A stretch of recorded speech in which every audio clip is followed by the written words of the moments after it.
Okay, so once we have our two pieces that are about the same, they don't have to be perfect, but pretty close to the same size, we're going to put them together, thinking about what we want to be the opening of our pencil case. So I want this to be my opening, therefore I'm going to start right here at this corner. And you start with a slip knot. I already have my slip knot, and I'm going to go through my two layers just at the corner, and my goal is to crochet along this edge. So I'm going to grab that slip knot, pull it through, and then I'm going to catch a fish and just pull through. So I'm just slipping it to get it going. And then I'm going to make sure this is nice and even. And you have to kind of find the places that you want to be your holes where you're going to crochet through the two sides. It's not very hard. Sometimes it'll be very easy to find a place that you can go right through the two sides and just catch a fish, pull it through, catch another, pull through two, until you get to that corner. And at the corner, we're going to do 3. You might remember on your placemats we put 3 in the corners to help the corners lay flat. Because if you don't do that, the corners will curl upward. So I'm just pretty evenly spacing my crochets along this edge. And I'm making sure that I can fit my corners together of my two pieces. So here's my corner. I'm going to go into that corner, catch a fish, pull it through, catch another, pull through 2, and go back into that same place, catch a fish, pull it through,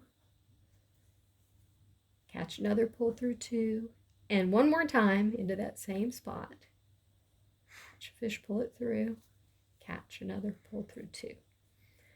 Now I've got one side done, and my next side is going to be this long one, which will ultimately be the bottom of my pencil case. And on the bottom here, you can kind of see your bridges of 2. It depends on if this is where your chain was or if it's where you ended with your last row of crochet, but you'll be able to tell. And it doesn't have to be exact. The goal is just to get these two sides together pretty evenly. And by that I mean you don't want one like this and one like that. You might have to fidget with them to make them stay the way you want them to stay.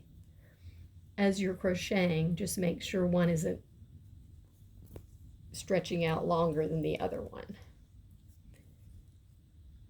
And just keep going to that next corner. Oops. And then we're going to do 3 there as well in that corner.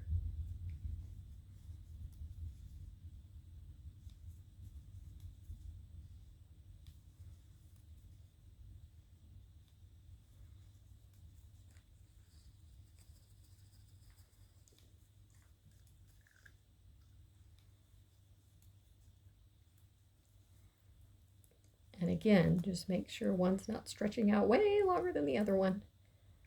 Nope, they look good. So just check it periodically as you go.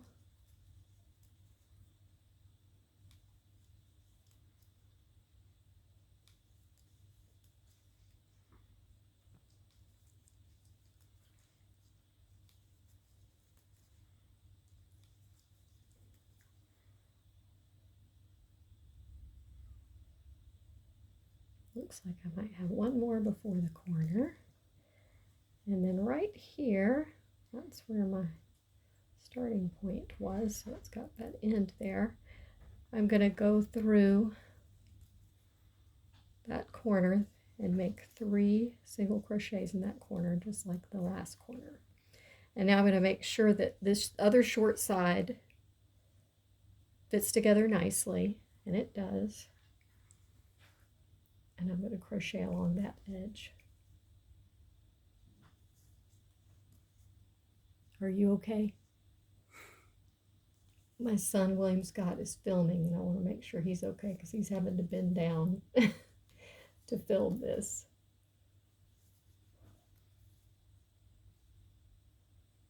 Okay, so I'm almost there.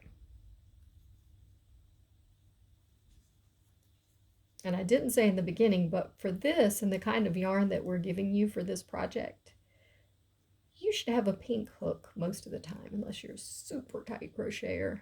Then you might need a blue one. But I think Miss Rogo's already set you up with the stuff that you needed in your bags. Okay, so now we have the edges done. And the next step is to open up the top. This is going to be the top of your pencil case. I have some extra ends because I had to piece my yarn together. It ran out and I had to use what I had here at home. You won't have that many, I don't think.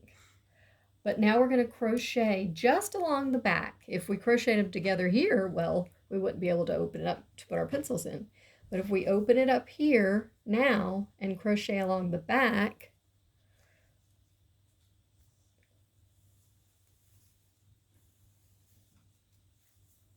we'll be ready to start the flap. Or rather, we're starting the flap right now. The difference here is that for 3 rows, we're going to skip the turning stitch. We're going to skip the turning stitch and see if your crochet, because it's different for everyone, makes a drastic enough angle inward to create the triangle you need to be your flap.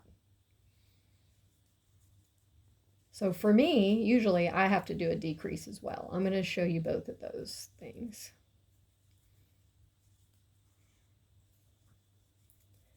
But in class, we always have you do 3 rows without a turning stitch.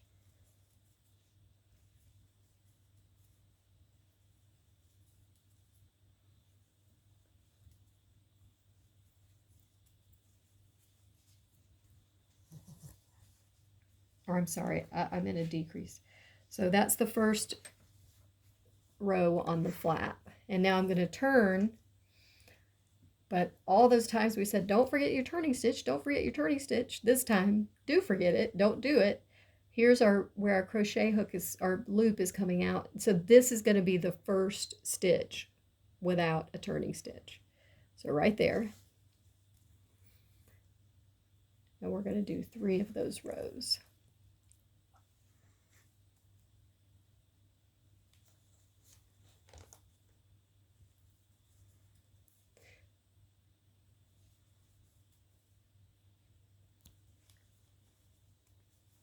I'm not going to do 3 right now because I want to go ahead and show you the decrease. And then I'm going to finish this flap off camera and come back and show you the last parts. Maybe William Scott will help me film again because I can't do this and film. Don't have enough hands.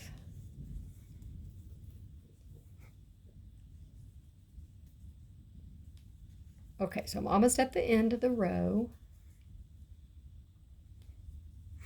And what we're looking for is sometimes the turn inward to make the triangle doesn't happen fast enough for some people.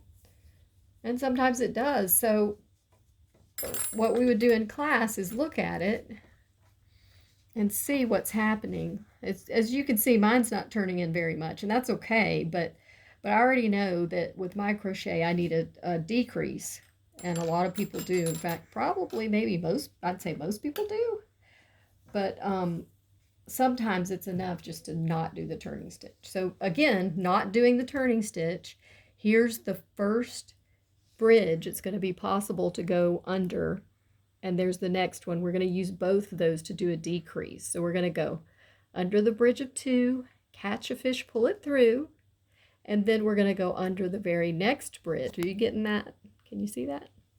Under the very next bridge of 2, catch a fish, pull it through. And then I keep it a little bit loose on a decrease because it tends to pucker. And then you catch a fish and pull through all 3, and that's a decrease. Then you just do the rest of the row, single crochet, just regular old crochet, 1 in each, as we say in class, all the way to the end. And as you're working, and decreasing, it's going to go like this and make a triangle. You know how a lot of you making your placemats, at some point you accidentally made part of a triangle and we had to fix that. So this time we're doing it on purpose, and we'll decrease until we get down to 1, and then this flap will fold over, and then we're going to chain a tie, and I'll show you all that in a little bit.